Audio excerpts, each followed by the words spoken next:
श्रीलंका, बांग्लादेश, अफगानिस्तान, ये भारत के वो पड़ोसी मुल्क हैं जिनकी इकोनॉमी खस्ता हाल हो चुकी है। यहां पर महंगाई चरम पर है, तो अब वही पाकिस्तान की दशा भी धीरे धीरे दुर्दशा में तब्दील होने लगी है। राजनीतिक तौर से अस्थिरता झेल चुके पाकिस्तान में सत्ता परिवर्तन के बाद भी हालात नहीं सुधर रहे। अब तो ये कहा जाने लगा है कि पाकिस्तान भी श्रीलंका के रास्ते पर है। यहाँ भी अर्थव्यवस्था बहुत जल्द क्रैश कर जाएगी और ये भी आर्थिक तौर से पूरी तरह तबाह हो जाएगा।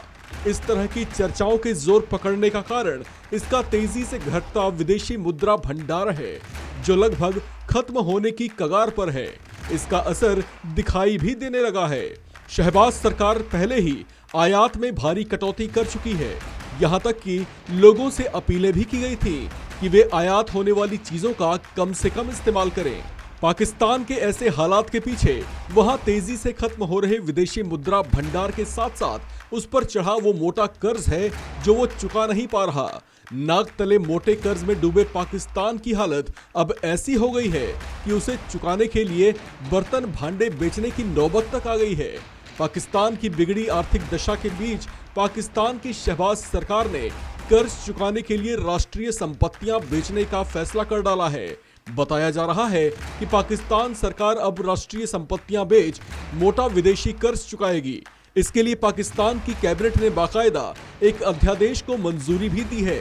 ऐसा फैसला पाकिस्तान ने उस वक्त किया है जब उस पर दिवालिया होने का संकट गहरा चुका था।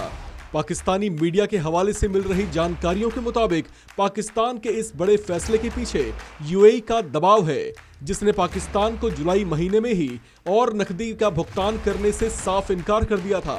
संयुक्त अरब अमीरात की ओर से पाकिस्तान को सीधे सीधे कह दिया गया था कि वो जब तक अपना पिछला कर्ज चुकता नहीं करता तब तक उसे और नकदी नहीं दी जाएगी। इसके बाद से ही इस बात की चर्चा तेज हो गई थी कि पाकिस्तान यूएई का कर्ज चुकाने के लिए अपनी गैस और पेट्रोलियम कंपनियों को 2 से ढाई अरब डॉलर में बेचने की तैयारी में है। ऐसा करने से पाकिस्तान अपना पिछला कर्ज कुछ हद तक चुकता करने की स्थिति में आ जाएगा। इससे वो कुछ और समय के लिए खुद को दिवालिया होने से बचाए भी रख पाएगा। पाकिस्तान की आर्थिक स्थिति की बात करें तो पिछले दिनों स्टेट बैंक ऑफ पाकिस्तान की ओर से एक रिपोर्ट साझा की गई थी, जिसमें बताया गया था कि जून महीने में पाकिस्तान का विदेश मुद्रा भंडारण महज 22.62 करोड़ डॉलर ही रह गया था।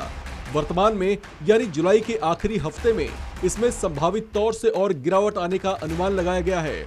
आपको बता दें कि पाकिस्तान में 2021-22 की पहली तिमाही में विदेशी कर्ज बढ़कर लगभग 11 अरब डॉलर हो गया था। यानी एक और पाकिस्तान का विदेशी मुद्रा भंडारण तेजी से खत्म हो रहा है, तो वहीं उस पर मोटी विदेशी कर्ज का बोझ लगातार बढ़ता जा रहा है, जिसकी वजह से पाकिस्तान में लोगों को महंगाई के जबरदस्त थपेड़े झेलने पड़ रहे हैं। पाकिस्तान की ऐसी आर्थिक दुर्गति की तुलना अब श्रीलंका से की जाने लगी है, क्योंकि श्रीलंका में इकोनॉमिक क्रैश होने से पहले हालात कुछ इसी तरह से बिगड़ने शुरू हुए थे। पाकिस्तान में इस समय महंगाई चरम पर है, विदेशी मुद्रा तेजी से खत्म हो रही है, जिसका सीधा असर अब धीरे धीरे यहाँ के आम जनजीवन पर पड़ता दिखाई दे रहा है। यहाँ पर अब रोजमर्रा के जरूरत की चीजें भी आम आदमी के बजट से बाहर होने लगी हैं। इस खबर में फिलहाल इतना ही। बाकी अपडेट्स के लिए बने रहिए वन इंडिया हिंदी के साथ।